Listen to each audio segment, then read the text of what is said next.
Okay, I guess we'll open the meeting. There was a site visit at 5:15. Are there any adjustments to the agenda? I'm not sure whether they need to be specifically on the agenda, but I'll just mention them. The town plan warning is on the table, just needs to be signed. And the zoning permit application for the library addition, just wanted to make sure the select board has waived the fee of $350. So if that just needs to be a motion at some point, that perhaps could be an addition to the agenda. Okay, so And we put the tractor parade subject Oh, that's true. up until the next meeting. The 23rd, right? So Not the gonna be tractor ready parade's- until Wednesday. okay, so the tractor parade's gonna be taken out for Yes. tonight, Yeah. and the library. So we're gonna talk about the library fees for the application. And I would like to suggest that we defer the Recreation Commission mission statement to another time, because I think we need to, if we can, Mr. Chairman, find some time for a personnel discussion in executive Okay, session. If there's nothing, okay, if there's nothing different to the, for adjustments, do we want to talk about, we have a half hour allotted for that item. Does anybody want to talk about that item tonight? I mean, if we take it out, we're going to be like 9 miles ahead of schedule. Well, see, that's, you're going to prove your bona fides as chair. Motion to go into executive session to discuss a Yeah, at that time. personnel issue from 6:01 to 6:30. Is that a motion? Second, I'll second it. all in favor? Aye. Aye.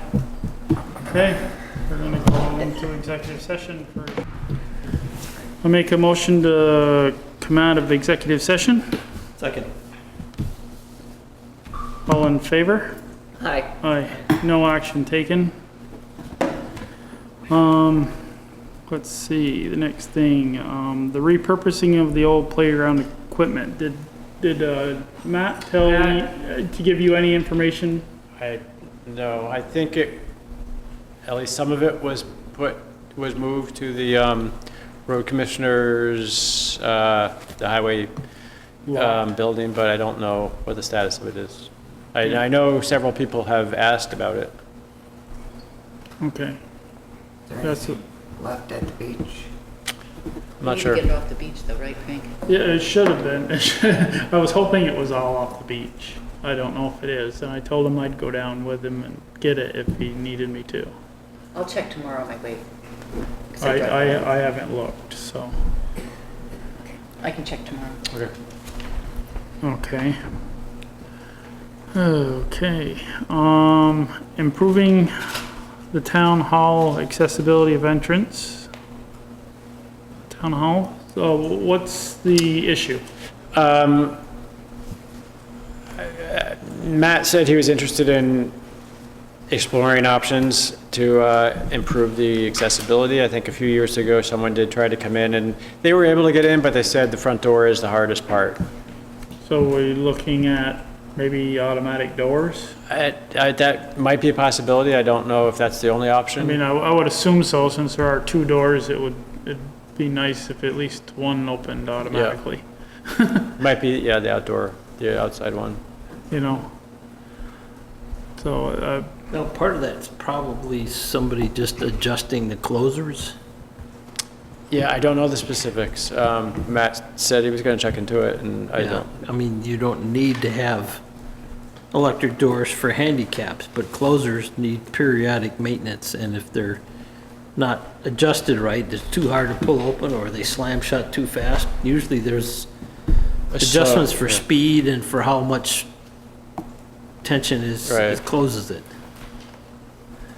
So that would, Put that on. That our one maintenance list. has one there, right? Is they that- both have hydraulic closers, so, and there's a number of screws on there, and I'd be remiss to say that I've never messed with them before, but that has a lot to do with how hard they pull and how fast they close. Yep. Right. So, I mean, if it's closing too fast and it's too hard to pull, the guy in the wheelchair is just gonna get whacked. So, Right. if it Right. opens easier and then closes slower, then it's, Yep. I mean, the only other thing is, I mean, for a different thing would be to put a buzzer out there.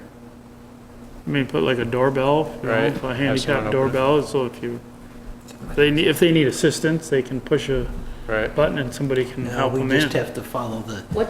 ADA I was gonna rules. say, I don't know what are if- the ADA rules on this? Yeah, I don't know, actually.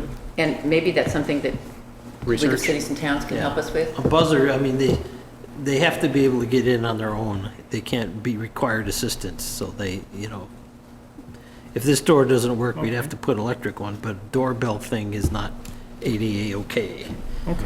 It's practical, but some Okay. people would be offended if they had to ask for We help. need to be in compliance with the Gotcha. ADA. Yeah, so we probably are, other than maybe that step coming in that, I know that rubber mat on the outside is tapered, so that acts as a ramp as long as it's in the right spot.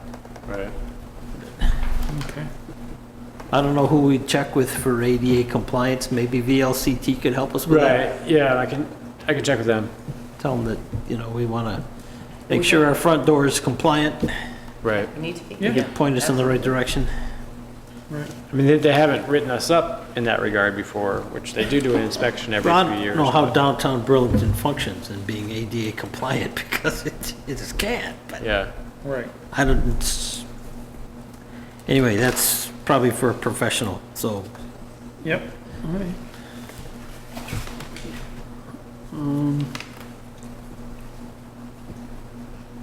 We're still fast. We still, got, still very, very early. Should we? We got some do minutes select to handle? contractor? We can do minutes. Yeah, we'll skip up and do some minutes. So,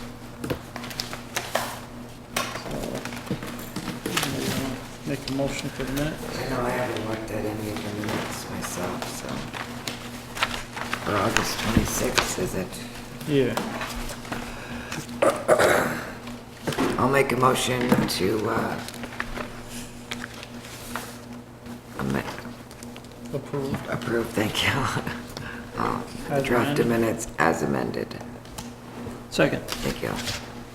I had a number of questions, Dean, and did you write the minutes? Dean, did you write them or did you? I think those were the ones that you, I did by Lynn, wasn't recording. from a Yeah, recording. I did it from a recording. With great effort.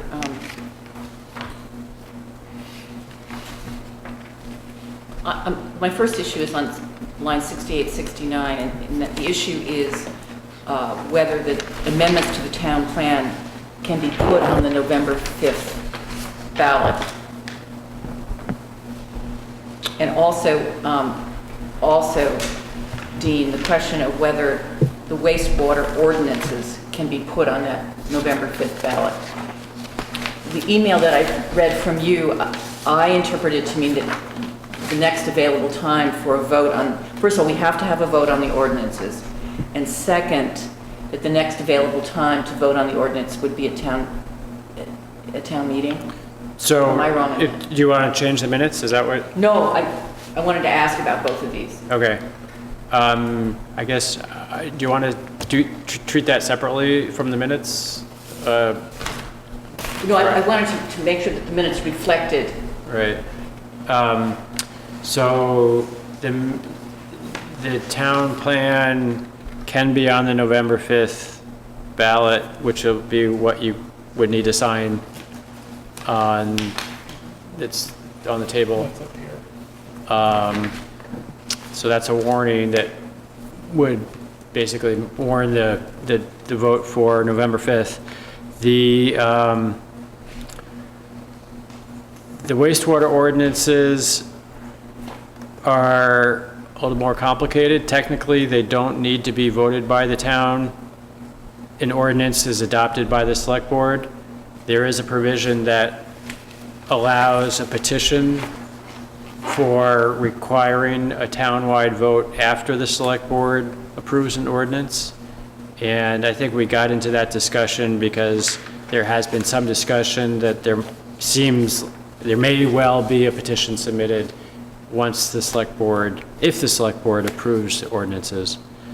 So the timing of that, at this point, I would say is uncertain, but it seems likely it won't be able to be voted by November 5th. So, but I heard you say, and we can come back to this, just, because I think the minutes are fine on that issue. Okay. My next observation is on line 94. It's probably not it's not good to say the town is screwed up. We may want to use something that's a little more. Well, he claims, that was his claim, I guess, but you could use a different verb there. Made a mistake? Made a mistake, Okay. yeah. And he asked whether Mr. Barone would be included in executive session. That is not a possibility. I mean, he did ask, or I think Matt offered it, or Okay. I would say, I understand what you're saying. Well, we can invite anybody into it. We can? Okay. We can invite anybody into the executive session if we want to. All right. So it's not out of the realm of something that could happen. Okay. Okay. It's just not customary. I mean, it's normally under the guise of the reason you have executive session is because there's an adversarial relationship between a potential lawsuit. Yeah, sure. So when both parties are in there, it may be a mediation kind of thing, and whether you want to have a unofficial mediation where both parties are in the room, or I don't know if we can do that. Right, I mean, hypothetically, the reason why, if you're in executive session, is to talk about something that, I think premature disclosure would put the town at a disadvantage. Okay. And if you're talking with the adversary, then there's no reason why that discussion can't be. Yeah, so I think Louise is right, you really can't have an executive session, because if there's no worry about the disclosure, then you can't, that's the reason for having Right. one. So it would have to happen right here, Right. that conversation. But I think we can leave that probably just the way it is, because that's in fact what happened. Yep. Okay. Yeah. All right. Okay, my next one is on 148, and this is a personal thing of mine. Could we change the word like to such as? I'm old fashioned.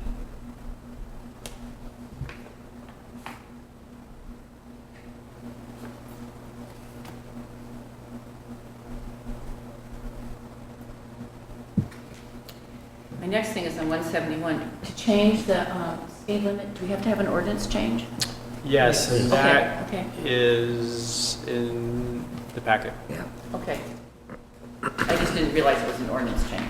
Yes, we have a traffic ordinance, and the traffic ordinance lists all the speed limits in town Got it. and all the roads that have speed limits. Okay. So it has to be approved and basically amended to add the new speed limit. Okay.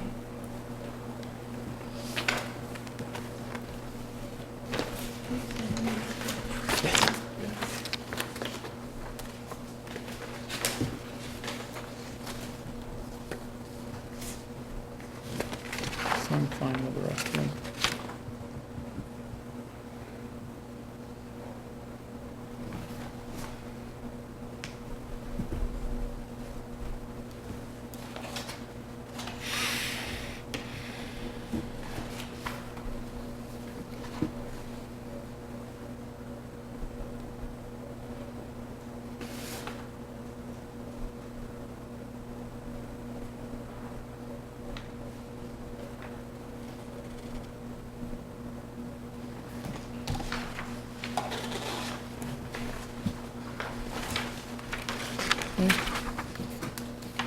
Any more changes?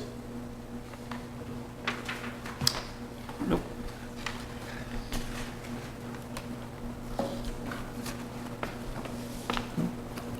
You all set? Oh, yeah, we can, yeah. Okay. All in favor of approving the minutes as amended? Okay. Aye. Aye.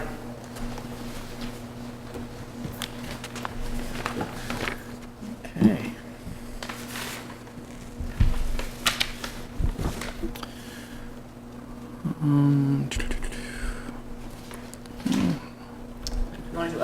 I mean, we can do some updates, I guess. We're still 10 minutes ahead of schedule. We could recap the site visit. Yeah, we could do the site visit if somebody wants to, have any comments about the site. I didn't go on the site visit. The fields are closing in. We need to go and at least mow the perimeters. Bush hog, Down Thompson's Point at the. any number of fields, at just about any- all of them on. Any of the fields down there need to be trimmed up between the field and the roadway. Yeah, I think there's some fields that probably should just be bush hog because the quality is not there for anybody to use as hay, but I think as a minimum, since there's not a budget for it, if we had them just go in all the fields and take a couple of passes around the perimeter, that would at least For this year. define the problem and mitigate the woody We- stuff from creeping into the And we've field. had this discussion before. We are gonna add that into the brush hogging or mowing bids. I don't think we did add that to Thompson's Point. Would it be, Well, I think would it be something that we should be adding to it? Adam Dancher was there, and he's gonna give us a quote as to what he would charge going and doing just the perimeters. Yeah, there's a, you For, know, for, if for you this wanna- year, and then we there's get a an couple idea other- what it would be for Yeah. next year on a bid. Yeah, we could figure it out a little bit more as we go. yeah, and forward. we also need to maybe change our lease, because some of it's leased out and it's not being mowed. So conditions of the lease may have to change where it has to be mowed. And also, Junior was with us, and he observed that it's important to try and do this brush hogging this fall, because it's important to do it, because the longer you leave it, the harder it's gonna get, and the more expensive it's gonna get. So what I heard his recommendation is that we get on this. I don't know. Fritz, No, or- I agree, I mean, we need to go, like any other field, the woody stuff creeps in. Yeah. And there's also places that are, Junior does, 10 feet along the road, and the hayfield is now 20 feet, 30 feet in, so there's 10 feet of junk that's growing that needs to be hacked up. Yeah, did we resolve the issue around the trees? Sorry? Resolve the issue around the trees too? Looked pretty good down at Thompson's Point when I Oh, the trees along the road? looked. Yeah, Yeah. the trees along the road near, that they weren't getting mowed around. No, they are this year. I looked quickly, it looked really good. I think half of them on Greenbush Road, across from the old Lantern, probably needs mowing from what I saw when I drove by. Half of them were good, but there might be another, the ones to the south. That might be a field we want to visit next. There's three that have been talked about: the Burns property across from the old Lantern, the Lewis Creek Triangle, near the Quinlan Bridge, and the Plouffe Lane trail area. Right. Dean, is it now on your plate to follow up to get the brush hogging done? Yeah, so I'll get a quote from Adam, and I'll also ask Chris Fortin if he has plans to mow Okay. any of those fields this year. If he Brush doesn't, hog them? well, he would be mowing for hay. Okay, And if he's not mowing for hay, then we would ask Adam the cost to brush hog them. okay. And those are a yearly lease, or? That's a 5-year lease. And how many years are we into it? This is the first year. And we already had the lessee defaulted and Chris picked it up. Yeah, that all happened within this first year. It'll be interesting to see if he wants to keep it next year. Yeah. But basically, it's on your plate now. Yep. Thank you. I think if it comes to the point where somebody defaults again and we have the options to change the lease at that time, we Yep. should. Because there's an easy solution to this, Frank. Just a matter of, a few years of Yeah. pushing back and getting into a rhythm of what Well, it you gotta is. start somewhere. Yeah, right, right, And I exactly. think, like Fritz said, I think it's better to start sooner rather than later, Yeah, start getting totally. this taken care of.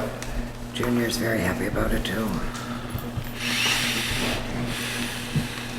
So maybe we should go to the Burns property Okay. next, because that all involves brush Same hogging thing. and mowing and Yep. Okay. maybe. Okay. And then, we haven't really visited the beach, have we? We'll need to do that too eventually. Okay, how much time do you think? I mean, is there enough time to do both in one? Travel time, well, Site we just have visit. to start a little earlier. That's our 8:15 item, plan our next visits. Yeah, oh, then we could see the, It's yeah, 8:15, sorry, it's okay. Okay, never mind. so it's 5 of, I can report on either, if you'd like, Mr. Chairman, either the meeting with the state police, or I can just do something very quickly, which is that I said I would go by the town beach to check the wedding out, because, you know, so the first time I went, the ceremony was actually on. So I kind of decided that that wasn't an opportune time to kind of check in with them about how things were going. So I came back about an hour and a half later, and I talked to the father of the bride, and he was totally on it. You know, he was absolutely on it. And I went by this morning and checked around, and it was immaculate. And the tent guys were there and taking the tent down. So, you know, yeah, that was, so it went well. But we still, now, Dean, how do we put this on the rec commission's plate? I think they know it's on their plate. Okay. There's been a little bit of back and forth, and the League of Cities and Towns has provided a sort of a boilerplate facility policy, which I can forward. So I know both Nicole and Bill are aware that that's something, They need to do? yep. Okay, great. they didn't talk much about they told me it was on their plate at their last recreation meeting. Oh, they didn't get into it though? No, they didn't get into it, because I went to the last recreation meeting. But I think it's part of what our minutes say is this was a one-off until, this one permit, until we get a full policy in place. Right. Okay. And, great. and whether we actually want to continue to even have events Well, that's down, exactly. let events happen down there. Exactly. So I think that's kind of a two-part thing. First of all, decide whether we want to actually have events at the beach. And then secondly, if we do, then to come up with the right policy for it. Right. Okay, so it's almost 7 o'clock. We can do a real quick one for the motion to waive the application fee for the library zoning permit of $350. Right, I'll make that motion. Second it. All we're doing is so taking this it up. is for the, for Addition, for the. For zoning permit. For the zoning permit. right. Yes. Now, does that have to go in front of the zoning board? Nope, That's just a permit and site plan. yep. Site plan has already been through the planning commission. Have they gone through the whole site plan and issued their decision Yep. on the site plan? Yep. So what's left is just the permit. Yep. Mylars, Then pick it up and get it recorded tomorrow. So once that's recorded, then they're all set to go with just the permit. Yep. Okay, Nice. there's been motion seconded.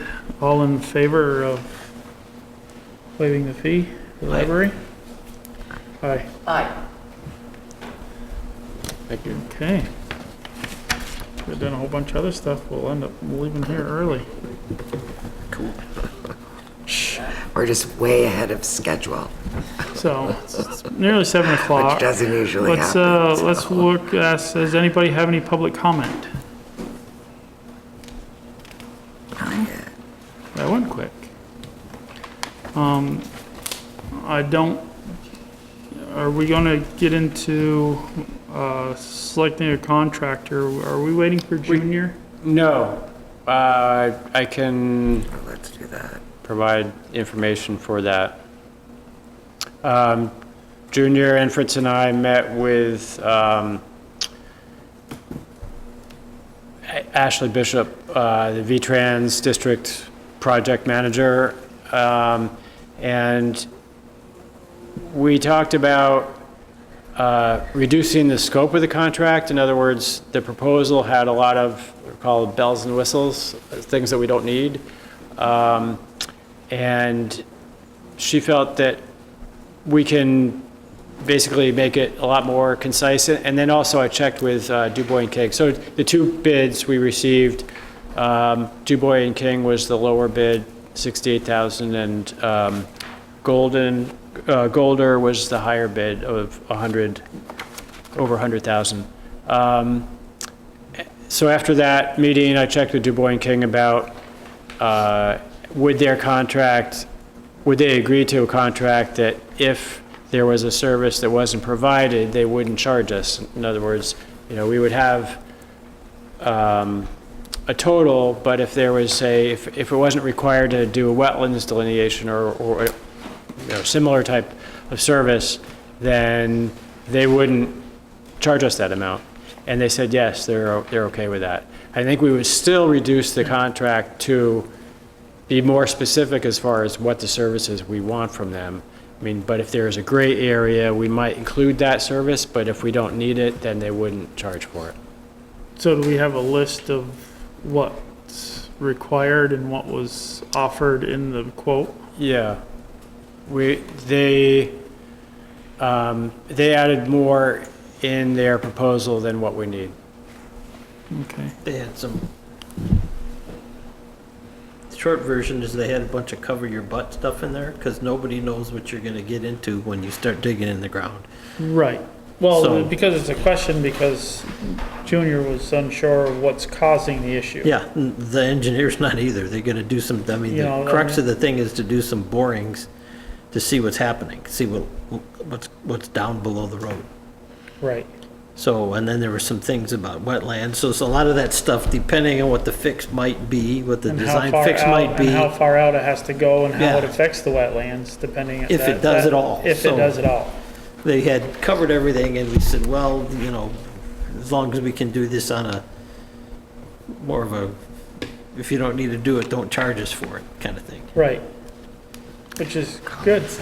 So Which is good. if we would pick them as a contractor potentially, or as the Right. contractor, but Contract. we wouldn't have, I guess you'd have to say as a not to exceed. would be Right, the- and I think we can fine tune the contract so that, that would come back to the select board. So we're not ready to sign Right, it yet, but that's, once we get the list whittled down, they're already the low bidders, so they'll do it. We're just trying to trim Right. it down some more. I think you can select them as as the selected contractor, and then we'll work together to come up with a contract. So we would make a motion to approve them as the contractor, Right, the terms of which to be are determined Right. in the future. yep. It's a motion. I'll second that. Any more discussion?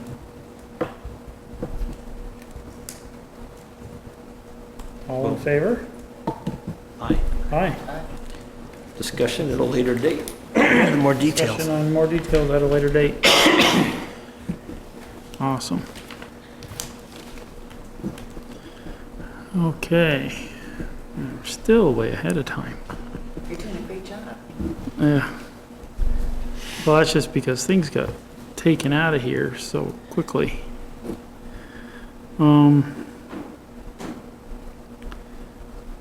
know if we want to move on to anything else, or if we want to move on to the next. I can report on the meeting with the state police if you'd like, or. Sure, give us an We'll- update, we'll- sure, give us an update on that. Well, just that, Dean and I met, what is it, remind me of the officer's name? Yeah. I would say Matt, but it's not. Sorry. Nate, Didn't mean to put you on the spot. Quealy. Quigley. And he's our liaison person now? Yes. Yeah. And so, what we talked about was basically three things. Security in Shalat, more hours, the potential for more hours if and when we decided we wanted to do that. And we had a little discussion about drugs in the town.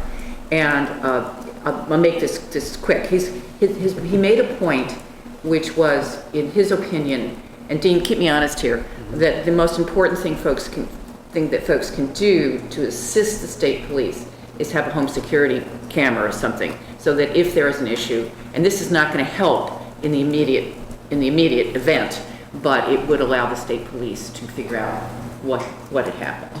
So he stressed that. He did say that more hours are available because there are state troopers who are looking for overtime. And so if we decided that that was what we wanted to do, that there is capacity there to do that. And we had a little bit of a discussion about mutual aid from other towns and whether that's something we should want to pursue. And then on the drug issue, he said, it was very interesting. He said, yeah, there's certainly drugs everywhere and drug dealing everywhere, but in his opinion, the thing that they are seeing most in speeding is people who are high on marijuana. So there you go. That's it. So the big takeaway here is there are hours should we decide that we want to pursue that. And he also said that the biggest deterrent, in his opinion, is having cruisers and troopers just driving around. Right. We discussed this before. I know when you and Matt were talking, we used to have an agreement with Shelburne, and then things changed, and then they changed again. So, and there was talk about maybe looking into that again. Exploring that again. Did you and Matt do anything with that? No, we did not, but I can follow through with that. He thought that was just an idea, because one of the things that's important here is if there's an immediate issue for someone, an intruder, whatever, what is the protocol, right? What is the protocol for calling out? And do we have enough resources to do that? So. Right. It's 911 anyways. Louise, Yeah, state your name. Really important. Can you state your name? Michael Wool. I live on Hills Point Road. And I have to say that, full disclosure, Mike and my husband were law partners, and I used to live next door to him. Just so. She survived. And I survived. So be careful with our words. Is that So, No, just- Louise, I mean, this is a really important issue, I think, and we've lived here for over 45 years. And one of the big questions that we've always had, in the past, there was an arrangement with Shelburne and Jim Warden kind of coordinated it, Chief Warden. The question I've always had is, so usually the town beach, it's a great area, great access area. It's a real asset to the town. But during the summer, as soon as it's dusk, just listen to the motorcycles speeding, through the covered bridge, doing wheelies. It's unbelievable what goes on. The question I have is, if there is an incident or there is a problem, who do you call? You call 911. And if it's an emergency or something immediate, or there's an accident, who do you call? right? Who is the contact? Well, you call 911, and then it goes through dispatch. Dispatch, Not always promptly. I mean, they do a good job, but dispatch will sometimes frequently evaluate the severity of the call. Somebody in my front yard with a gun, the closest officer is going to show up. Somebody drove through my front yard with their car and they're long gone. I would need to file a report. That's going to take longer. So I think dispatch does do they usually refer it to the Williston Barracks of the state police? Is that who would investigate? Chittenden County, probably. Yeah, I think in general that's what it happens, but again, Yeah, I think if it's- it depends on the severity of what's happening and who can respond the quickest. there are barracks, so that's who gets it. I think after all these years, there's no quick solution in the drug issue is a big one, but the thing that Louise was talking about, I think what would be very useful, I think cruiser presence is good, but they can only be at one place at one time. But if there was a relationship with one of the actual police departments in the community, whether it's Shelburne or someone else, where we could at least, or at least the citizens of Charlotte would have access to their telephone number, so that if there was a problem, you could call and then they would dispatch someone or contact the Right, city. and like you said, that's what it was before. I think it was. And that's what, I'll that's take that on. what Louise and Matt, they're the liaison for. There's another. For public safety, so they're in the process of looking into whether Shelburne or anybody else is a Went from possibility. Shelburne to the state police for a monetary thing. It was, Shelburne was more than, it was like $120 an hour, and state police was 37.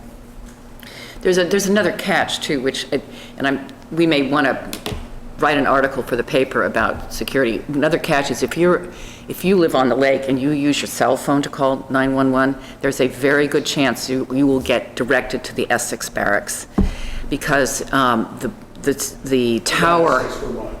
Not Essex, Vermont, no. That's happened. Because if you, and that's, you guys all know this, and so that's an issue. And so I don't know what to do there's nothing to do about that, because that's just, if you have a cell phone and you're on the lake, the chances are good that you will pick up the signal from Essex, New York, and when you dial 911, you're gonna get Essex, New York 911, so. All the more time it takes. It's just gonna take that much more time, yeah. Okay. So there is a number that you can call for the Williston Barracks that is not 911. It's an 878-7111, and your call would be taken and I think it'd directed. be a good idea just to have a little, I mean, I think this is an important issue, but in the newspaper, you know, the Charlotte News, just a paragraph that would alert people to that would be very useful.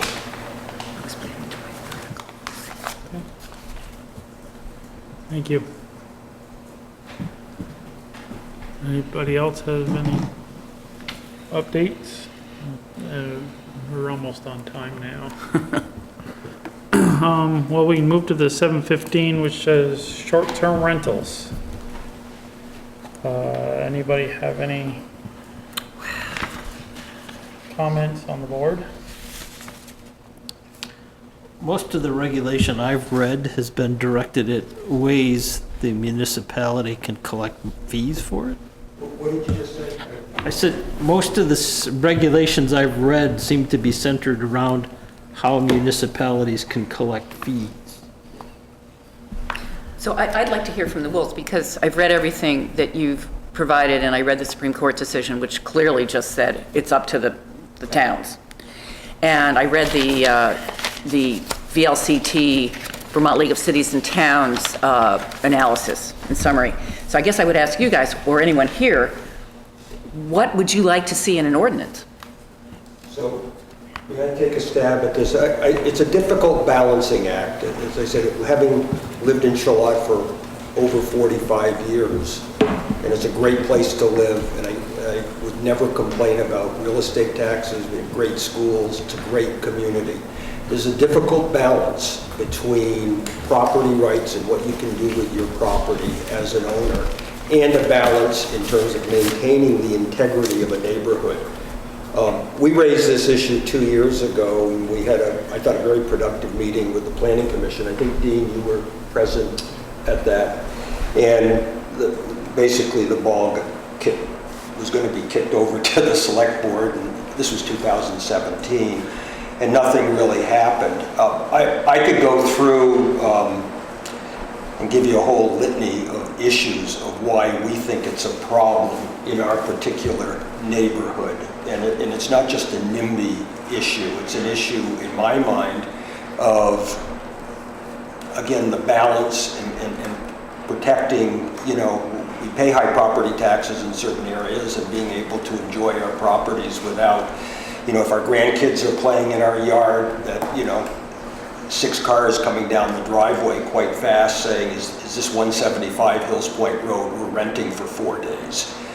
And you know, when you got young kids playing in the driveway, when you go up to the top of your driveway and you're walking your dog and you count 36 cigarette butts because, you know, there's no smoking in the house, so they smoke on the road and they discard the butts, and it's always in front of the house.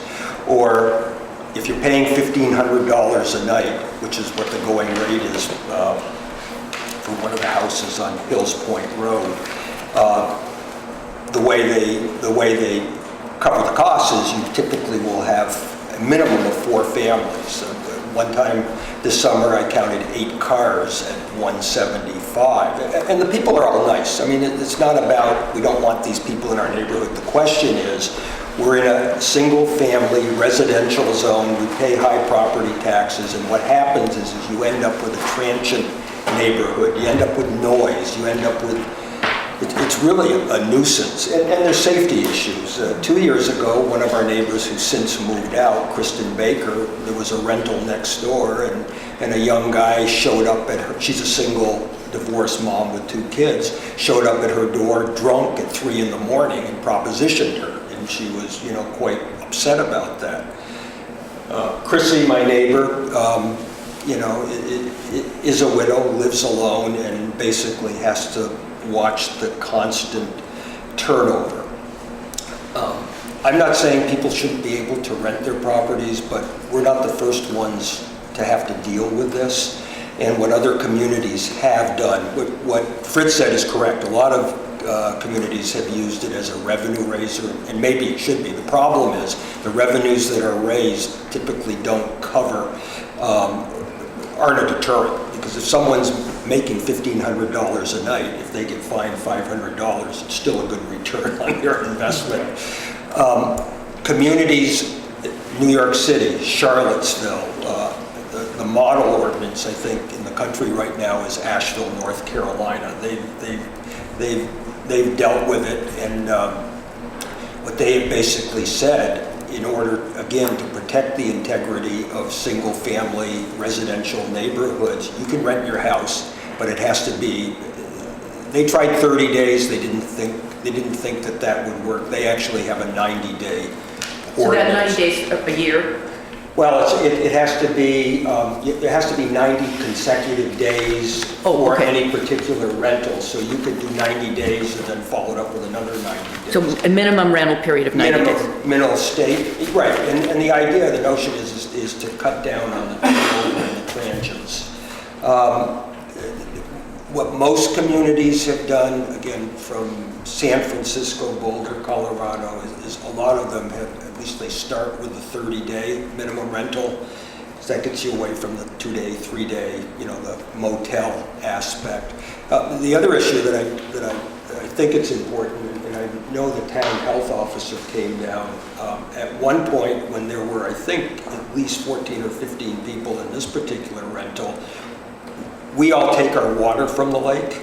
We all drink water from the lake, and it runs through our own somewhat primitive systems. And most of the septic systems on Hills Point are conventional, traditional systems. Many have been upgraded, like Chrissy's, to a mound system, but they're all fragile.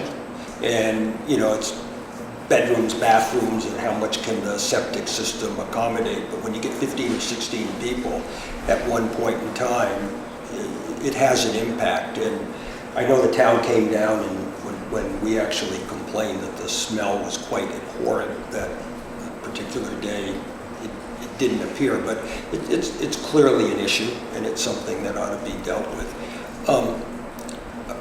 So would you recommend a maximum number of people? I mean... So the Supreme Court in the Tour case, which was 2012, before this all, you know, this has evolved far beyond that, but the Supreme Court in that particular situation basically said, they said, look, this is a legislative issue, we really don't want to deal with it. That's right. We don't want to interpret what is a permitted use in a single, what can you do with a single family residence? But I do know from discussion and the way things have evolved, they'd love to get their hands on this again. And the legislature has talked about it.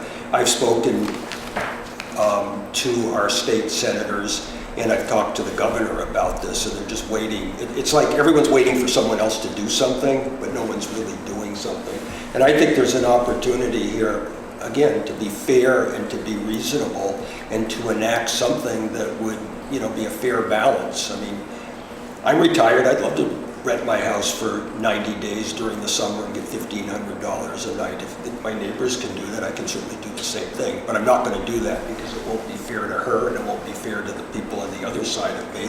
And that's not the community I bought into. So I think there's a real opportunity here to do the right thing. Now, please don't take this as a threat because it's not intended to be a threat, but I'm surprised what some people have done in communities is they've actually appealed their property taxes based on diminution of value, based upon the degradation of their property because the single family to what's akin to a commercial zone.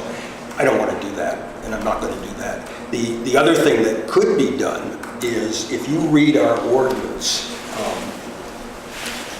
on the shoreland district, to me it's not entirely clear, but what we basically have, and this is just the shoreland, but I think it would apply to other residential areas in the town. There's three things that can happen. You have uses that are allowed by right where no permit is required, such as a single family residence. You have permitted uses, which you can do not by right, but you may have to get a permit, such as a daycare over a certain number of people. Then there's conditional uses. Airbnb, short-term stays, short-term rentals, home stays don't fit into any of these categories. It's certainly not a allowed use. It's not mentioned and it's not referenced. It's not a permitted use. And it's clearly not a conditional use. So the law in Vermont is if it doesn't fit into one of these categories, and you basically have a square peg that you're trying to get into a round hole, then a permit's required. One thing, if it would be helpful, I would be willing to do this. I could request the zoning administrator to issue a ruling on that. Three things could happen. If the zoning administrator agrees with me or the zoning board of adjustment agrees, then other people that are renting, doing the Airbnbs, might appeal it to the environmental court. If the zoning administrator said I was wrong and disagreed with me, I could appeal his decision.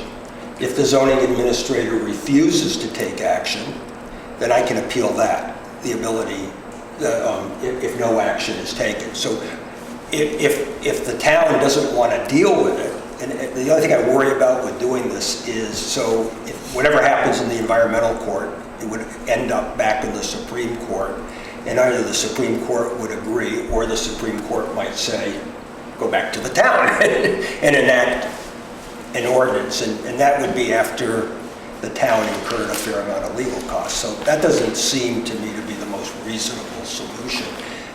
But I guess right back to where maybe the select board needs to have some hearings and maybe needs to come up with a draft or model ordinance. And I'd be more than happy to provide you with information and assist you with that.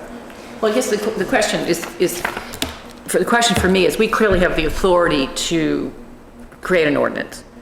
I mean, that's what the Supreme Court told us to do if we want to deal with this, because they're not going to deal with it.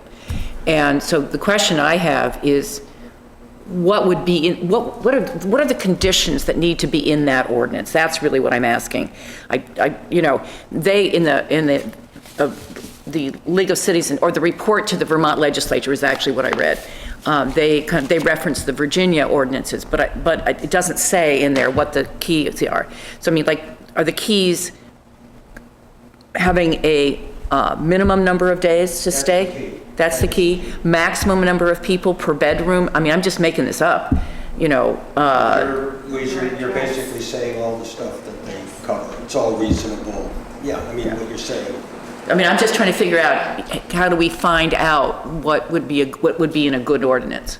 Well, They would and give not it- only that, would tell but us. would the ordinance even go To through? start. Well, fair enough, I mean, we have to, you know, I mean, we have a process to do. Oh, yeah. And if first the ordinance is undertaken and is designed and approved by the select board, then there's still an appeal period for that ordinance. And they still could be appealed to, you know, for the town. What I recall, the last time we had the discussion, what I understood was what I thought was going to happen was that the select board was in the process at the time of redoing the town plan, and there was an overall, I may have this completely wrong, and that's when it would be taken up. not in the town. Maybe by the planning commission after they worked on the town plan and Yeah, language. Yeah, it would that's have right. to be by the planning commission to put it in their regulations, I think, to have, to be able to get a permit for something like that. So it would have to be a change of the regulations, which is another cumbersome. So I guess, Dean, that's the question. Or you Sorry. could say that it's a non-conforming use, and this is Well, what, just it- like you do with daycare. It could be considered non-conforming use anyways. Unfortunately, I grabbed my wrong book here, but in the zoning bylaws, if you have something that's basically not listed, if it's comparable to something that is listed, it can be put through under conditional use. But and it's a bit of a specious argument because what is a non-conforming use are bed and breakfast, and the difference there. Well, I'm not saying non-conforming, I'm saying it could be put through as a conditional use. That's what I meant, I apologize, as a conditional use. Right. And that's what a bed and breakfast is. But the difference is you've got supervision, because with a bed and breakfast, the owners have to be there when they have their guests in the house. Right, but like I said, don't quote me, but I think it's in the beginning, it's like 2.3 or something like that talks about if something isn't listed as a permitted or conditional use, if it's comparable to something that is, it could go through the conditional use review. You're right, and it requires a permit. Yes. Yeah. And the ordinance does say that, most ordinances do, but again, I don't know that really solves the problem, because then it Well, comes. no, it probably doesn't, but I mean, as you said, it's, you know, for the use of their houses. I mean, what would the question be if this was done by somebody that lived there, that owned the place? Whether they went next door and talked to their neighbor inappropriately, whether they had a party themselves and had extra people there. I mean, I know we're talking about short-term rentals, but I mean, Well, that's covered, because, as I said, bed and breakfast is a conditional use, and there's a whole section that delineates what you can and cannot do with a bed and breakfast. There are rules and regulations in the Right. ordinance that define that. I think, I don't know that it's I haven't that complicated. looked close enough yet. Yeah, So, I mean, it would seem to me that, and I don't know how anyone could object, really, is what the people might object to is if you can make $1,500 a night and it means getting 30 different rentals, 30 different people, 30 days, well, you're costing me money, so I don't like that. But it would seem that a starting point would be the minimum stay period, establishing that, and then having a fine that was sufficient enough to be a deterrent, and that would also have some type of specific performance or enforceability to stop someone from doing what they're doing. And who would do that? Who would enforce it? Who would enforce, who would go and check to make sure they were Well, policy? Have to be by I would assume it'd be a compliance, and it would be the zoning administrator that Okay, would have to perfect. check. That's my answer. All right, good. So Dean, this issue, to get the public's opinion on it and to understand the scope of any ordinance, would that be the planning commission? Is that where it would go? Usually the regulations for land use regulations, if it's going to be like a zoning permit, that is the planning commission. If it's an ordinance, then that's the select board. And it's not quite clear which this would be. I would think I mean, ordinance. I would like to see it more as going into the regulations rather Yeah. than an ordinance.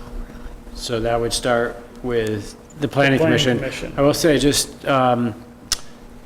parenthetically, my understanding is there are camps on Thompson's Point where it's common to rent for a week-long period, and that's, how people cover the cost of having a camp on Thompson's Point. So I agree, I think the definition of the minimum stay is important. I think it can potentially be different for different parts of town, and that can be decided or, through a public input process. And those are camps, not year-long homes. Right. So it's sort of different apples and oranges. Yeah. But I think, what I'm trying to ask is, I think we Where- need to move this on, and what is the process? But I agree with Dean. I think probably the thing to do is this might have to be, may make sense to be in some districts rather than others. I mean, that's why we need to find a home for this and to take the public's input. Well, that's why I think it should be something that's done in our zoning bylaws instead of an ordinance that covers the whole town. No, I agree with you on that. All I was asking was, Who gets it next? Who carries the ball? we need the right commission, or plan commission to take this up so that we can get full range of public input on it. Well, if it's going to be a change to the regulations, it would go in front of the planning commission. Planning commission, okay, Start with them. okay. It would start with them. We start with them in order to make any amendments to our zoning bylaws.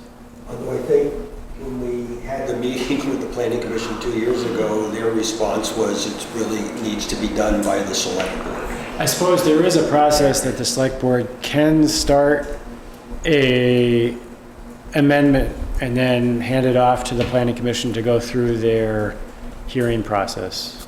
No, where I am in the process question is what is the vehicle to get the best input from everyone, right? And because there's going to be a lot of different opinions on this. Well, And- if it goes into our zoning bylaws, the planning commission has to have their meetings, and then they get presented to the select board. Right.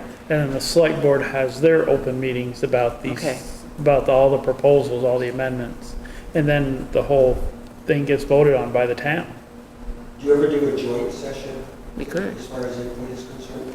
Well, I think what the process says is separate, because the planning commission is supposed to hold their meetings on all the amendments for the zoning bylaws, and then it gets presented to the select board to go through our approval, our meetings. and- For the hearings, right? I wonder if Mr. Will is just talking about to get the process going. But to get the process going, I mean, I would assume that it would be something that they could ask the town planner to put it on the agenda. But they've already Or- been there. You're saying you've already I'd been like to there see, 2 there would years be- ago. So I think we're at the next, we need another. I'd Well, like let to me see ask you the this, minutes. was there Those a- oh, I'm sorry. Gotta be minutes of that meeting, that was Yeah. a productive meeting. Do we know, can we track those down? Sure.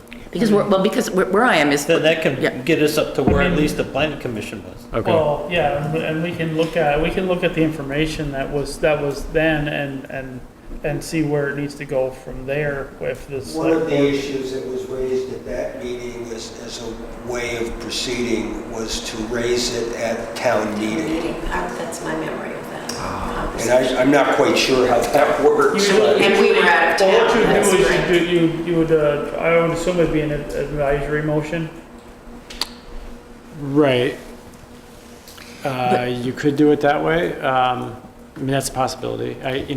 Thompson's Point some people that own camps on Thompson's Point are town residents and some aren't. So you may get some of their participation, but not all their participation. I'm talking about an advisory motion to regulate short-term rentals. To regulate short-term rentals, You get some feedback. to get feedback and Fred, could I ask you a practical question? Because I know it will happen. It's the right process. I get that. What'll happen is you're going to have one person say what I'm saying, and you're going to have someone who wants to rent, and you're going to have divergent Right. opinions, and then at some point, it's going to, the governing body is going to have to make a decision. Do we want to proceed with that? So you get the input, and I think that's important, but at some point in time, it would seem you have to have a recommendation that's reasonable to present. Well, I think where I am is not, where I'm coming from, despite what I've read, I don't know what the characteristics of a really good rule would be, regulation would be. And that's kind of where I'm thinking about, okay, we've got all these communities across the country who are trying to deal with this. And what are the elements of a really good rule? And that's where I was thinking that the planning commission could take that up. Maybe it's a separate committee. Maybe it's a separate committee? Like the wastewater. Yeah? I mean, that was to recommend to the select board, a group of interested people, what they thought the best language for an ordinance Yeah. would be, and to do all the homework to see what it is. Maybe we would have a separate committee to go out and talk to the camp, Thompson's Point camp in the summer, and collaborate some information and present to the select board what they think is the best form of an ordinance. Yeah, and query other communities. Well, the way you could get probably the model ordinance right now, you don't have to agree Yeah. with all of the specific terms, is Asheville, because Okay. they've done it for 10 years and it's gone through any number of iterations, is the town planner here could contact the town planner in Asheville, and you could probably have the ordinance emailed back to you, and then it's just a question of reading what they've done. yeah, it'd be nice. Asheville, where again? North Carolina. Asheville, North The Carolina. size of the two towns is significantly different. Well, the communities are though. So are enforcement issues and all that other stuff. Well, Asheville has actually taken it to the mat, and there's an individual who has basically said, you're not going to infringe on my property rights, and they have imposed fines, and they're in court, and the fines have now reached almost $1 million. And may I say one more, at the risk of repeating myself? Could you say your name, please? Camps Say your are name. typically where you go from your home to a camp to spend a week or 2 weeks. So short-term there makes sense. When you live in a home, that's your Year-round. home. And adjacent to your home is not where you want to see people coming and going every 3 days. I'm not suggesting a week long is the correct time. I'm just saying the difference between a camp. Right. And her name is Martha. It's significant. Sorry. Well, and I see an issue with that, is like, well, what was your intention when you bought that structure on the lake? Did you buy it as a camp, or did you buy it as your home? I've lived there since I was 12. So you bought it as a home. Somebody next door may have said, hey, this is on the market, I'm gonna buy it as a camp and use it for, Well, this, That is what's happening. It's People now are investing in residential properties because they see a quick return. I was in Nashville, and there's entire condominium complexes that are purchased solely as Airbnb Solely things. for And there's, Airbnb and short-term rentals. yep, But a lot of towns are regulating where you can only own one. You can't own more than two if you're going to turn that into a business at that point. So a lot of places are the public safety is a regulating. angle, especially the septic systems. I think so too. I mean, there should be some investigation into, like, you know, the state figures when they come up with those rules for how many gallons you need, they have some information in there as they figure, well, maybe holidays you're gonna double up. But there's probably a statistic in there that we could get that tells you that of a single-family home, that the specs or the criteria is written around the fact that there's gonna be 20 or 30 days a year maybe when you're gonna overload your system, but the rest of the time it's gonna be under. Right. So should we get that information, that could, from a public health Point point, of view. could dictate how many days you could have more than four Well, people in a single Wouldn't family there- home. Yeah, but wouldn't there have to, that would have to be a change at the state level. Well, that, I don't know if that's a change, that's just a piece of information that says your septic system is designed for this. It's, you know, for a single family home, it's not designed to have 15 people in there for a month on end. It's inherent in the design is how many times a year they think they can I mean, overload it. And that's why I'm thinking it would have to go as, in our zoning bylaws, is because basically, to me, it almost seems like even though it is a residence and it's being lived in, it seems more like a change of use, where the change of use would trigger more to with the septic and more with other things. Well, it's only a change in use, I mean, there's so much ambiguity. It would only be a change of use if the ordinance specifically said this type of use was a change of use, and then that puts the issue to rest. And then and then Right, you and have, that's- then you have the criteria, yeah, you can do it, but these are the rules. Right, and that's kind of what I'm, And I think that's a good approach. that's the approach I would try to go towards, is to have it, maybe if this was something that the town decided they wanted to regulate, it'd be something that I would like to see in our zoning bylaws so that it could be regulated, But properly. I mean, I'm still kind of, I mean, obviously, nothing's happened in 2 years. So do we have any vehicle to move this forward? Would it be a special committee? I mean, I'm certain. Ordinance as opposed to a regulation change. regu- A regulation change would be to prod the Planning commission. planning commission. Okay. So I'm not sure, the reason I mentioned committee is I'm not sure if they're We want an ordinance. they're volunteers, and Yeah. if they're, I would pick a committee that's motivated to do this. 1, 2, 3, 4, 5. They're sitting right here. Sit right there. No, I'm just trying to find a vehicle so that this doesn't get dropped. And we're going to have big differences of opinion in this town on this issue, which is good, and then we have to kind of sort through all of that. Yeah. Right, I don't disagree, I just, and I know it's been a couple of years, I just don't like to go too fast. I like to know what's going on, I like all the information, and I don't have a lot of information right now myself. Frank, if it was clear in your mind right now, and the board, that something should be done on any subject, and it required a change in the ordinance, how would you promulgate that? Well, we How would don't you make it have an happen? ordinance on this particular thing yet. Create. Well, but how, But you need to would- amend or add something to the existing ordinance. Right. Well, again, as Fritz said, there's two vehicles, so, I mean, I look at our zoning bylaws most of the time, so I look at that as how we regulate a lot of things. It could be an ordinance, as long as, again, it's easier to define it and incorporate it into our zoning bylaws than it is to come up with an ordinance, even if we're using an ordinance from another town, to try to manipulate it to fit Shalott. I think it needs to start with the Right, zoning you need to- administrator. If you were going to add something that dealt with short-term rentals and homestays, where does it go in the ordinance? That's the first administrator. question. Right, it would have to be defined. Yeah. And that goes with what you and Louise have stated, how does it, what's the definition of a short-term rental or short-term stay?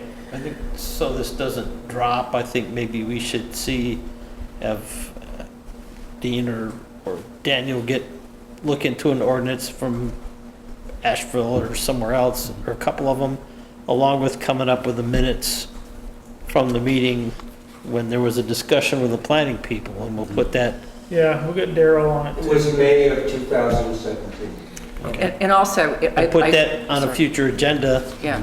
And at that time, we can discuss it some more and with some more information, determine, well, maybe we want a committee to go the ordinance route, or maybe we want to try to talk to the planning people and see what their workload is and see if they're They're gonna. working on the zoning bylaws some now. Yeah, I mean, maybe as sort of a research step, you could have the committee and then as you go, determine which route is best to take, but to having the committee Right. sort of get the ball rolling. If the select board were to take action, and if a regulation was adopted or existing ordinance amended, the practical effect would be, if it was communicated, what you're doing through the local news, whatever, one, Charlotte would be right at the top in terms of, in the state of Vermont, actually doing something, which is probably a good thing. And 90% of the people, if they knew what was going on, will probably comply. It's the 10% that you have an issue with, which means you may have to bring one enforcement action down the road. But overall, I think actually taking the action would probably get you pretty close to the desired result. But I think, but Frank, what I'm hearing is, oh, I'm sorry. fine with discussing this further and maybe doing a committee. Getting a little more For like a, information. you know, so we for can- a scoping out on which would be the best route to proceed with. And we could ask, can we ask Daniel to take this up? Well, I heard a couple of things. I think Yeah. what I heard is perhaps having a committee. So it seems like the select board should appoint a committee. And then once you have that, you can determine if you want research to be done by staff or you want to do your own research. A Similar, little more paperwork first, maybe a Yeah, couple of I- sample ordinances from other towns and the minutes of what the planning commission talked about. I And totally. and as then- another, And then you know- we meet again. Okay. For a future meeting, Right. and then we discuss it Then we'll- with that information. Yeah, Yeah.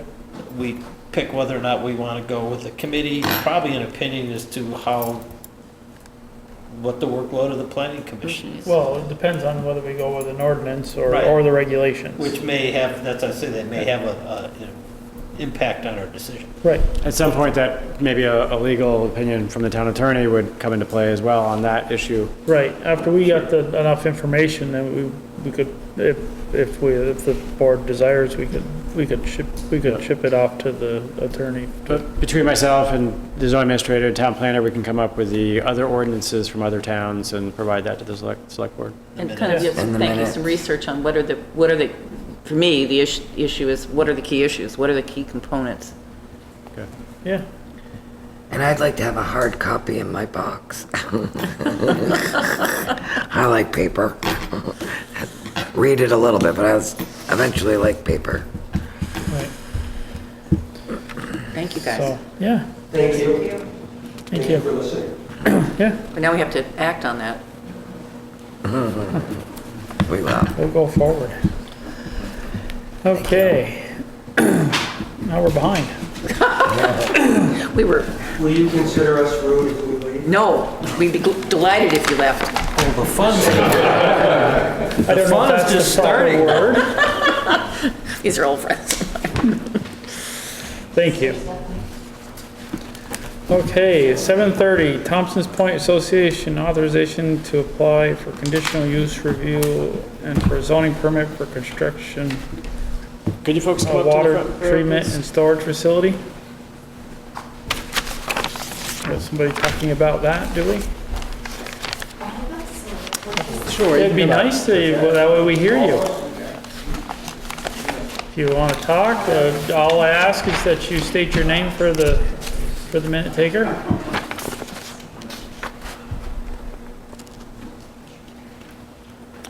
So I'll just give a brief introduction. Yeah.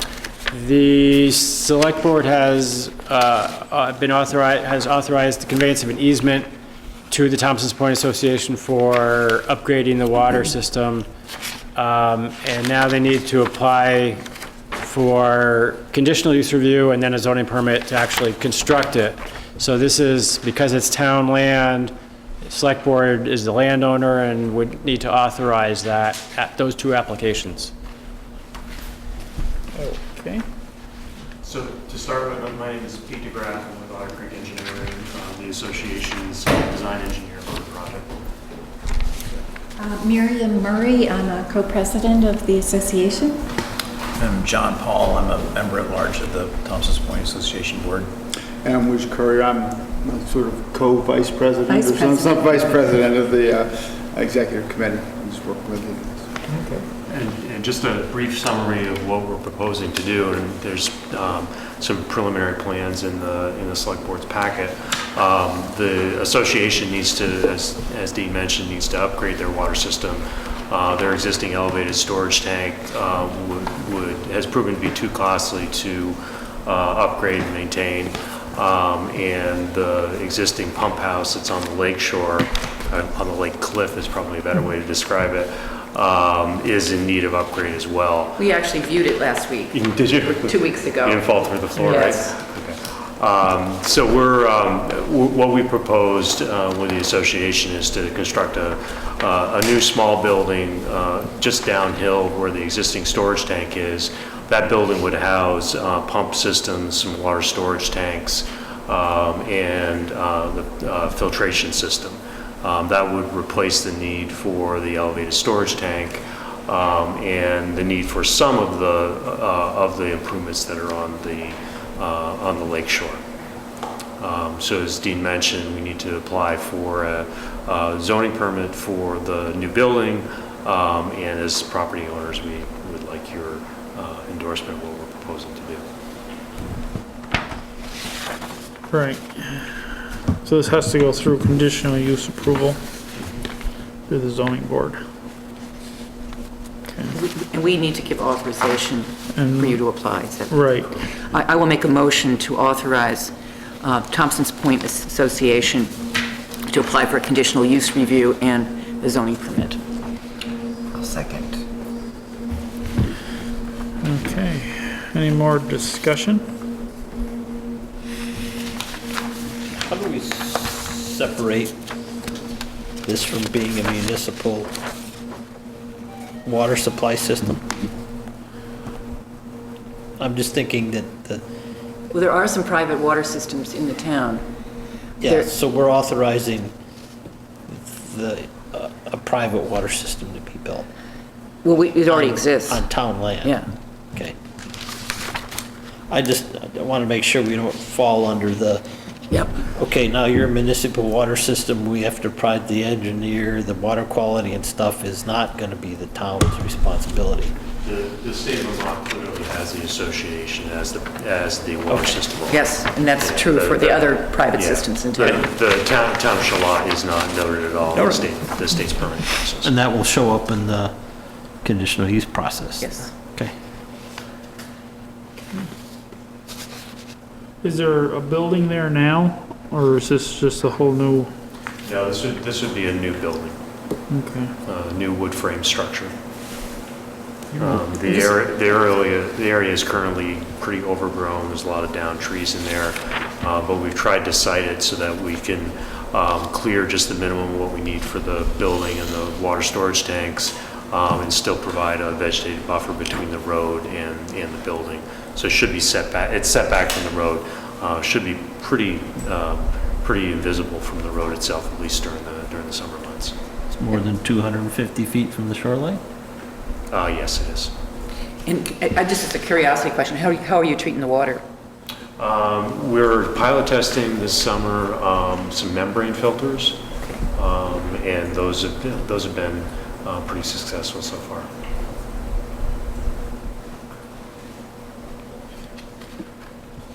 And the ones that aren't connected by the green lines, those have their own private draw of water? They may have wells. Let's see the plan that you're looking I mean, I'm just looking, I see this one here doesn't have anything to it, so I'm just wondering whether these are, is it only, is the water, this water supply only for the ones that are indicated on this map? The basis for that map was some data that the water system operator collected last summer. It wasn't really relevant to the work that we were proposing to do, so we haven't field checked it. The association board members may know for sure who's connected, who's not. I know the ones that have a green line going to them are connected.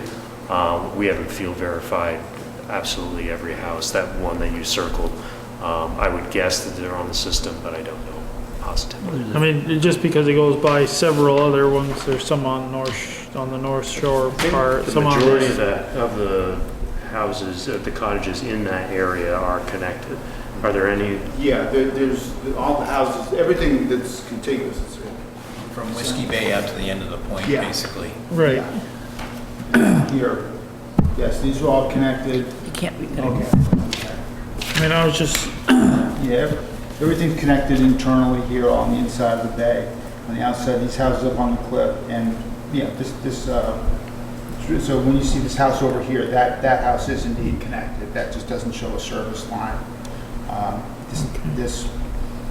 I was just trying to get a number of the exact number of houses or We had camps. 34 members in the association, 34 camps, until this past summer, when we voted to formalize members' relationship with the association. It was all volunteer until this summer. We had to get a loan from the state, and therefore we had to have some enforced mechanism of payment.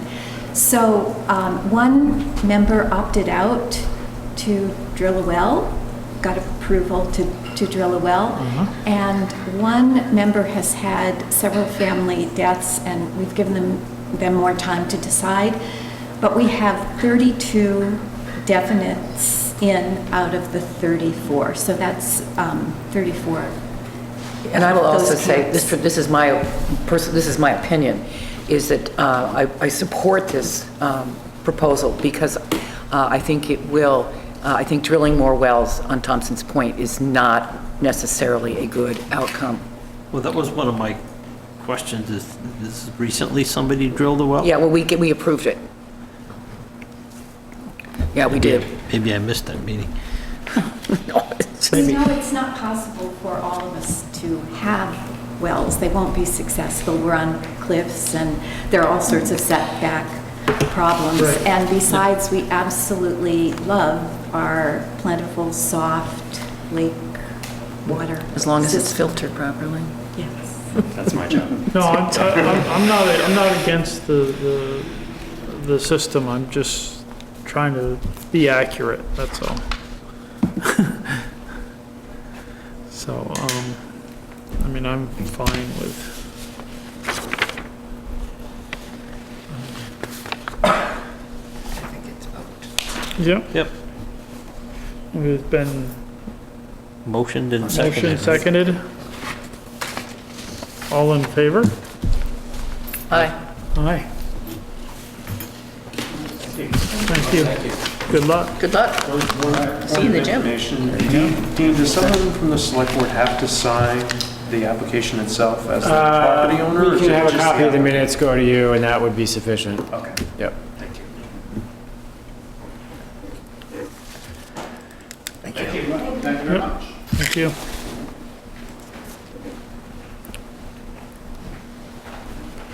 Nice to meet you. Okay. So, let's see, the next thing is we took the tractor parade off. We're That's going going to be to, on the 23rd agenda. that'll be on the 23rd.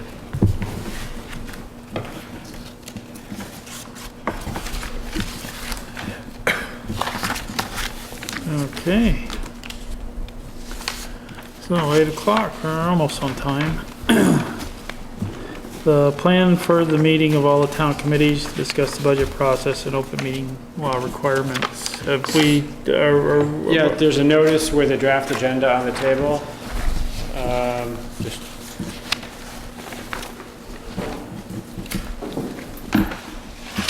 looks like this. this one here? Yep.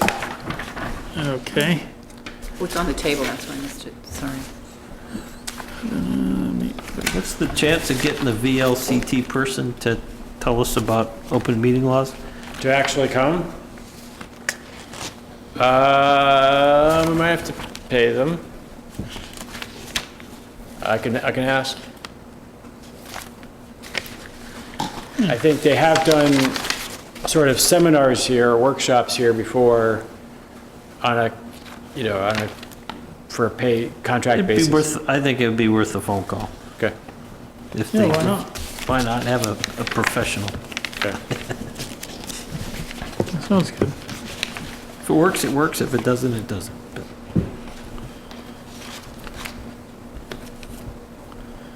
Yeah, so this is proposed to be on September 16th at 6 o'clock. If they can do it, or if they require any kind of contract, I can have the contract available for a select board signature on the counter, and you can sign it. Sure, Okay. I would. Maybe a contract, I don't know why they would, but. Were we, talking about offering enticements like food and beverage? Right. There was some discussion of pizza. What, We did that Louise is before. bringing pizza? No, but I'll bring the sweets. Poo-poos and beer? Who's in charge of beer? That's right. I've got Okay, so that's on the September 16th. So that's a week from today. Agenda. I've received a little bit of feedback that so far a few members have indicated they're coming. I'll do another reminder. I mean, I'd like to, at least, it would be nice if the chairman and Each, of each committee would show up, along with any other members that would like to join. I mean, we can't, they're volunteers, so we can't say mandatory, but No, we encourage. encourage, strongly encourage. Yeah, that sounds good.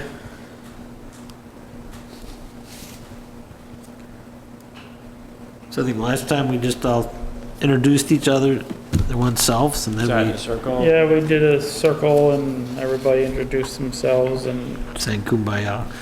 yeah, maybe discussed a few things about what their committee does or has done and, Right. or what they're working on. To try to just get an update on where they are in their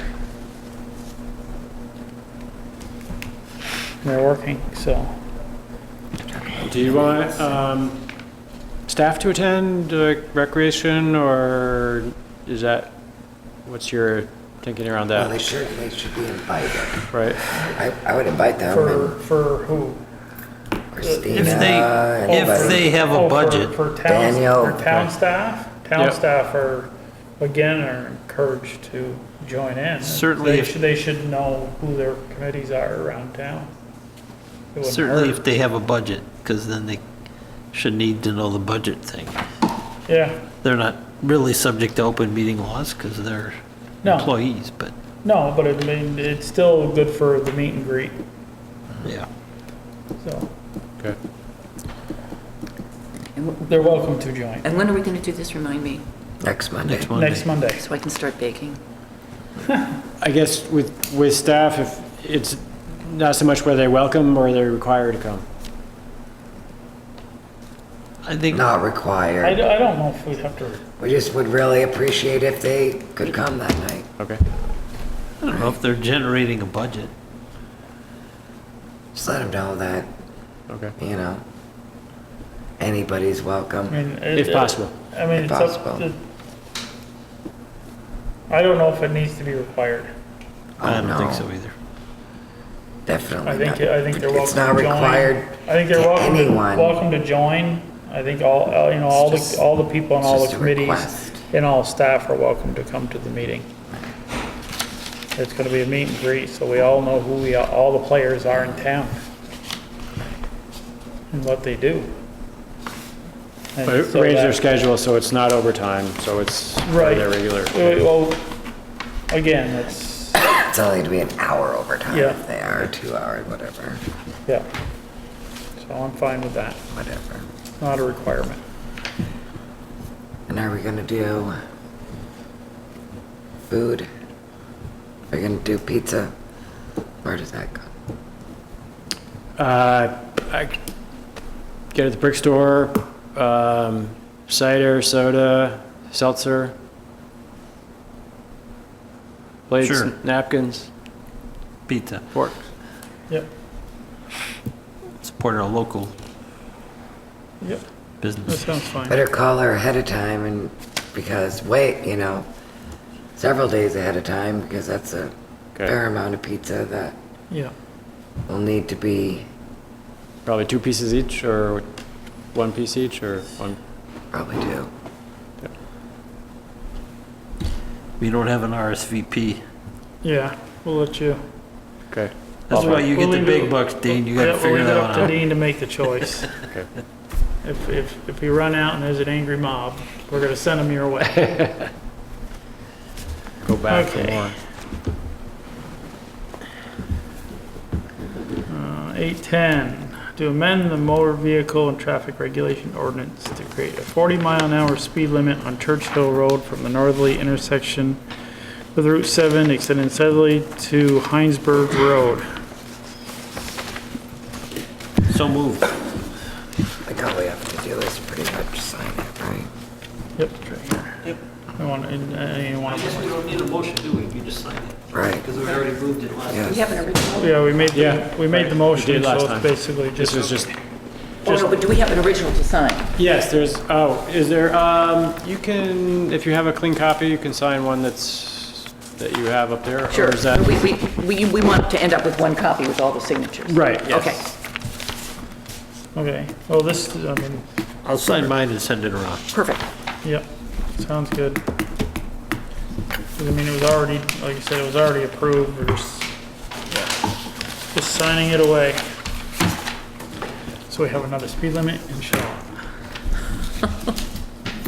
Awesome.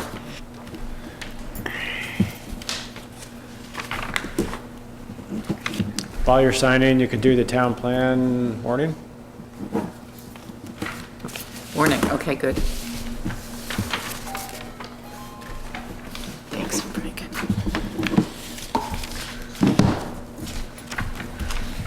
You know, you can leave that out for Matt. I mean, it's got I mean, it doesn't need him, but he was part of the decision.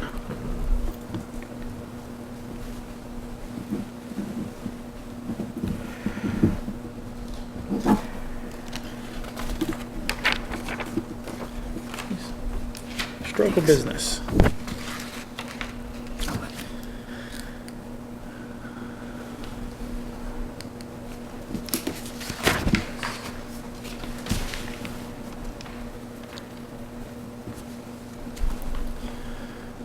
Okay. Plan the next site visits to town properties. We kind of already did. So we're talking about the, Burns. near the Burns property and maybe possibly putting the beach on with that? Is that something, people will be able to do? Yep. You, It depends on You how do that. early, it depends on how early it really about goes. you. Yeah, I know, because you're You're the one. not available till 5:30, right? 5 o'clock, I can probably Yes. get to most places. Well, I think we should go to the beach first and then end up over here. So beach 5 to 5:30, and then, Yeah. Yeah.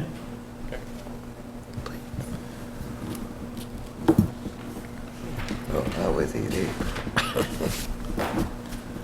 And what do we do, and does anybody have any ideas of what we're really looking for when we look at these? Go to the beach. I think we should look at the driftwood, where the ramp's gonna go. The last time I was there, the stairs, I used the one on the north end. Shrubs were growing in on the stairs. It was really out of sight, out of mind. I haven't thought of it till right now.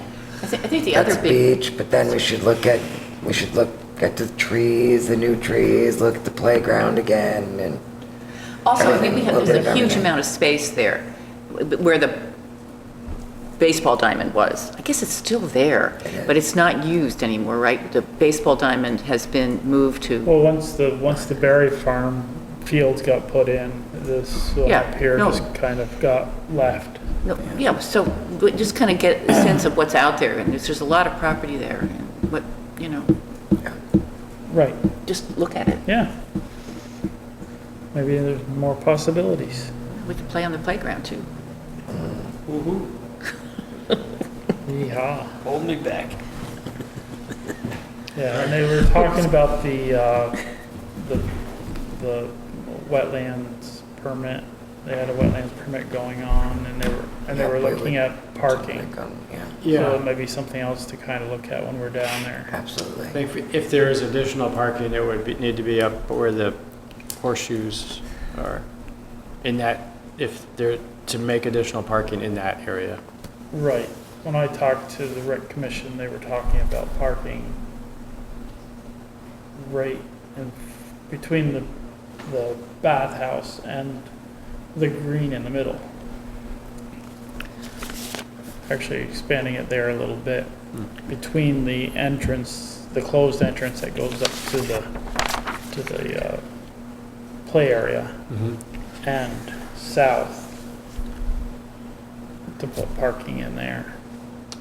I guess without seeing it, I don't really, I don't have a visual. Right. It's right as you go in, you can either take the little path that goes straight up to the playground, Right. and to the north of that to the gate that they have right now, so that people don't drive up to the playground. Okay. Yeah, I'm not So maybe sure. we That should was have part a that was little part of their map that was part of their what they were- discussion. Okay. But we can discuss that. And maybe So we'll have We a can have their minutes for our next visit, so Yeah. we can see what they were talking about. and maybe we can have a map of it to see Did- exactly what they're proposing for. They had a map for. Did the they park. discuss it? Was that, Not this meeting, not this last meeting, the meeting before. okay. They talked about parking. They had a area map, and they had some pen lines they put onto it to try to come up with some new areas. So, yep.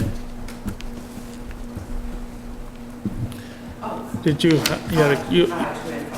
Another thing I would offer too is with the emergency tree removal, maybe looking at some of the other trees so that you don't have to go through that again too. well, Oh, I thought you were talking about. no, well, part of that, I think, has to go to the tree warden. And I'm hoping that the Recreation Commission,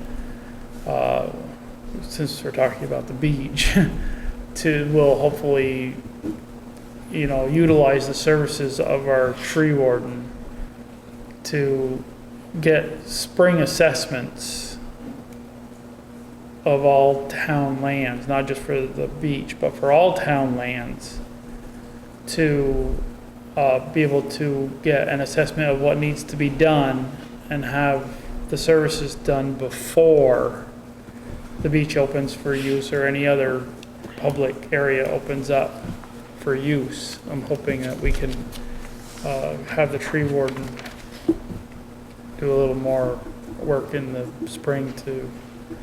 And if he needs to have somebody help him, then by all means, he can have somebody else that may know more than him or he relies on to help him determine what needs to be done.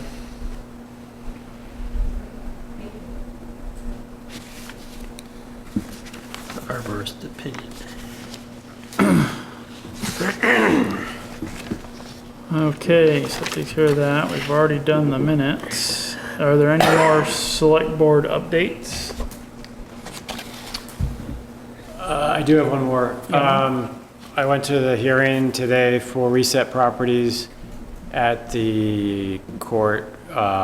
It was a contempt of court proceeding, and the judge did find reset properties in contempt for not shielding or replacing their lighting fixtures that cause glare on the neighboring properties. So there will be a decision that comes out that probably will require them within a 30-day period to either remove, to remove or shield their lights.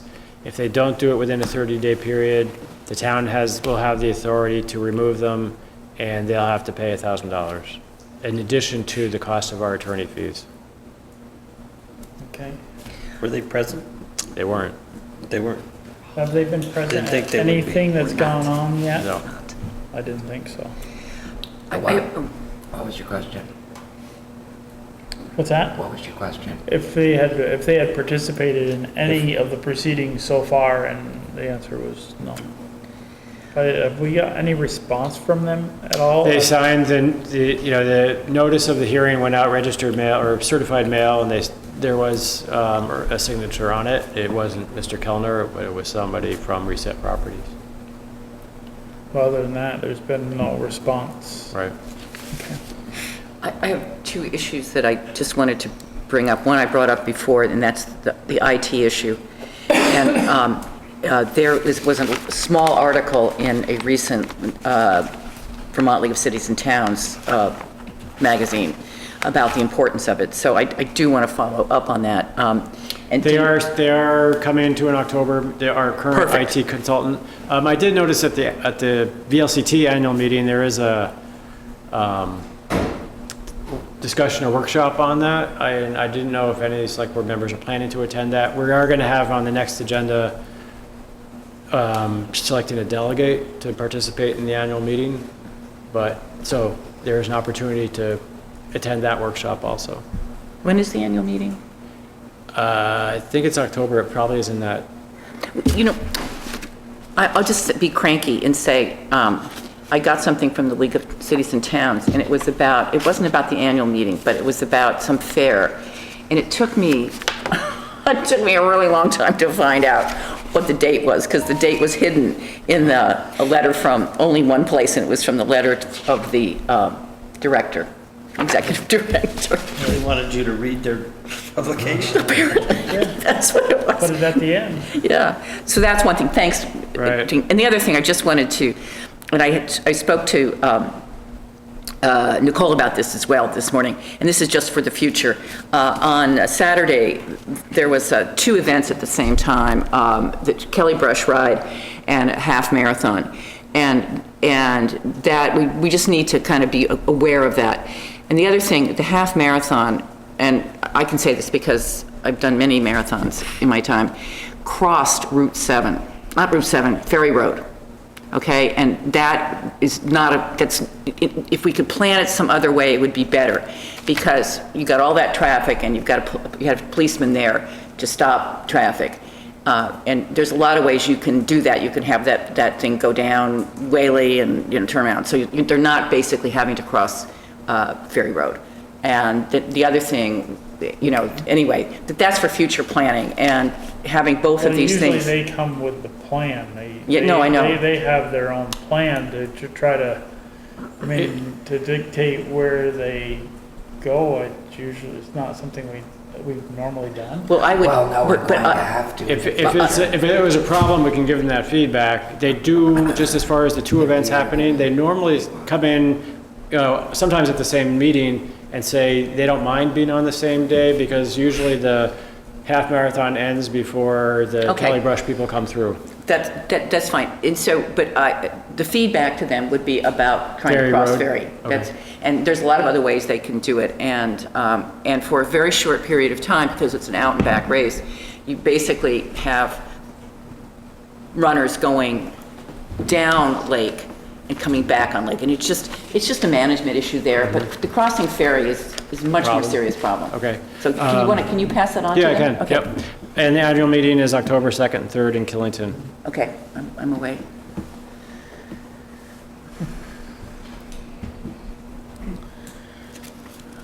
Okay. 8:30. We're not quite there yet, but We were once a half But an hour you're here. ahead. Okay, so. do you want to? There was a zoning permit issue.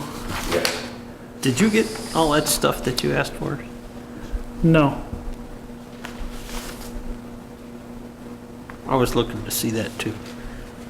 I was hoping to see it, but I didn't get any of the paperwork, so I'm unprepared to Same with me. to discuss I haven't seen what I asked for, which is, I mean, I've seen the paperwork that was in the file, but I was looking for more, and that wasn't, of course, Well, he was gonna bring something. but, You see the zoning permit in the letter that went to the Burns with the zoning permit? yes, I believe so. And it I'm trying states- to remember. I don't know if it's in. Because this project replaces a damaged, non-conforming structure in the same location, but within the same footprint of non-compliance, 10 feet from the setback, it must be commenced in a year, so on and so forth. What I don't understand is, number one, I believe the zoning regulations state that it has to be in the same footprint. There was an above-ground pool, it's approximately 20 feet in diameter. It was replaced with a 16 by 32 in-ground pool. I have some verification of it being called a hybrid pool, which doesn't exist, okay? Anytime you build an above-ground pool, the ground has to be perfectly level, and you have to put a sand base underneath it. At the time, I was told you didn't need, because I put in an above-ground pool, and I was told I didn't need a zoning permit. Okay, I could put it wherever the heck I wanted. So if you have a non-conforming use 10 feet away from a property line, and it's going to be replaced, one would think it would have, replaced or repaired, it would have to be in the same footprint, which this guy says. Okay, Aaron Brown is the one who issued the permit. Well, in my, looking at my foot, it has 4 sides, not one that's 10 feet away from the property line. So if it has to be in the same footprint, it has to be the same size as the one it's either replacing or being repaired. This one obviously isn't. It's not a hardship issue.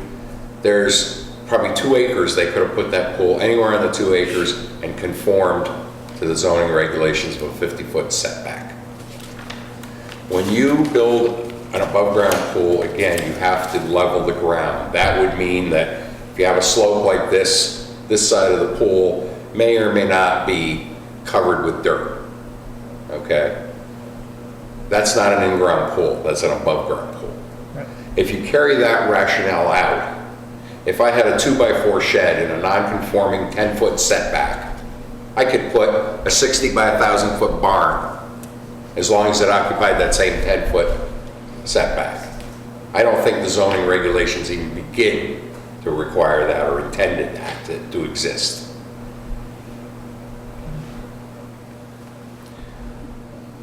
So what I wanted more information, and I haven't gotten it yet. And again, not to be mean, it was. I'm not thinking you're being mean. It was. This has been why hybrid pool was invented and a few other things, okay? Yeah. I spent some time today with Daniel, the new zoning administrator, to try and understand this problem. And it is complex.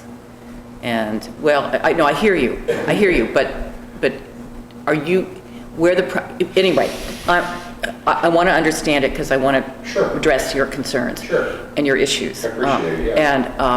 But and there's just, like where the driveway is. Anyway, I'm not where. One of my questions I asked was just some verification of location. And I wanted a verification of location You're more than welcome to come wherever you on see it. property, not on the paperwork we've got. I wanted to, somebody, You're more than welcome to come. I would like to, And Daniel, me personally, I would like to see what the actual is. Sure. And, not you know, joking. but again, I'd want to get the permission of the Burns to go onto their property and look at this You see it too. from mine, and you have my permission if you want. You know, because I'd like to, 'cause I'd just like to know where exactly the old one was, the new one is, the size difference, if there is one. Oh, it's big size difference. Again, Yeah, The area is within 2 square feet. I'm sorry? The area of those two, the area of the two pools is different. it's different, but it's very close. Well, it's close, but again, I think it's within like, if I remember right, it's within like 2 square feet. Pi r squared. 3.14 times 100 is 300 some square feet, I forget. I'm not much of an area, but yeah. I still wonder why Again, originally the permit was issued to put it within 10 feet. Because they did get a permit to put it within 10 feet. But when I was given a permit, I was told I could put it anywhere I want. Well, you weren't given a permit No. because you don't need a permit. Right. Because they considered it, now, I don't know how many square feet it is. But if they consider it an above ground pool, not a structure, And then not permanent. it doesn't need a permit. And if they considered it a structure of some sorts, you can have 250 square feet of unpermitted building or structure. So, and that can be within 10 feet of the property line. 16 by 32 is more than 200 feet. Well, and again, I don't want to, I want to make sure of what Sure. exactly I'm talking about, because I don't, I can put scenarios out there and, and say, well, if the old pool was 10 feet away, the new pool is 10 feet away, But I gotta know the information, and it's something that I've gotta look into myself, and I haven't Well, done if you don't that. get permission from the Burns, again, you can come look at it. Yeah. And And that's what I'd like to do. I'd like to get a look at the place to see exactly, at least, a rough estimate, if not an exact. I mean, if it needed a permit, realistically, the setbacks, it's probably the rural district who needs it 50 feet. And the zoning administrator has been to visit your property? Not to my knowledge, no. Oh, well, It claims on the thing that he was gonna make 2 No. site visits, but no, Daniel, No. the current person. No. I'm not sure. No. I guess the question is, where are we at in this process? Is this an appeal or is it not an appeal? Well, right now, it's just a discussion. Okay. As far as I know, it's just a Fact-finding mission. I Yeah, was told by your people that it was too late to put an appeal in.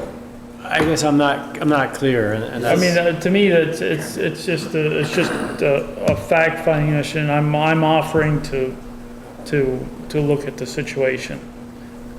I'm assuming the property line is surveyed, fence Pretty line. delineated, straight line, yeah. It was part of an Act 250 subdivision.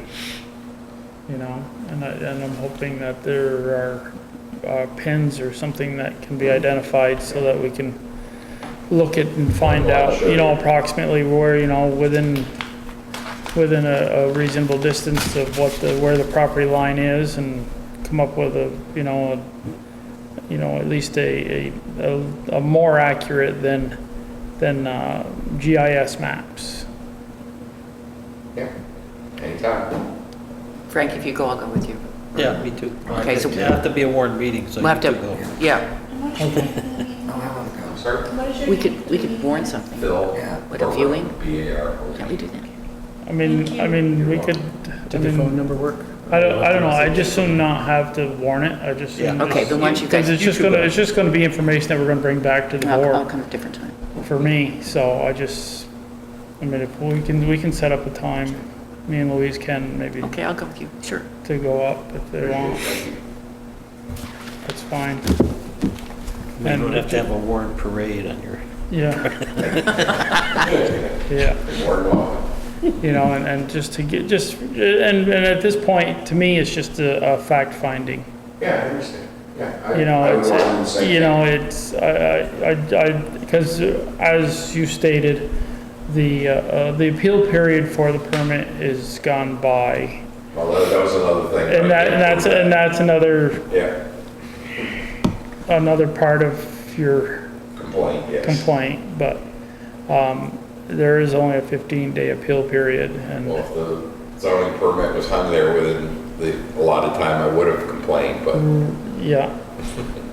And, You understand. and again, I'm hoping that, you know, I've made a couple suggestions to the planning commission about our zoning bylaws, and maybe adjusting, maybe, you know, giving them a recommendation on an adjustment or an amendment to our zoning regulations to hopefully deal with a little bit of that situation. Whether they take it into consideration or not is another story, but I at least put it out there.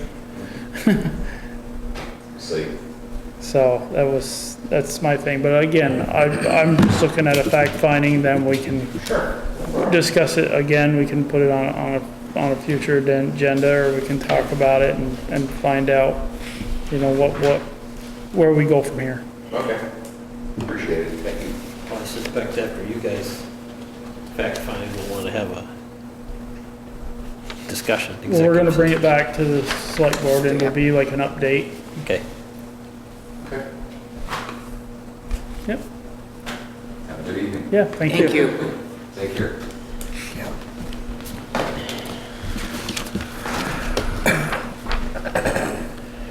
Let's see, I guess all we got left are approve the warrants and pay bills. Motion to adjourn? Motion to adjourn. That was quick. Hey. Second. All in favor? Aye. Aye. Aye. Aye. 30 minutes.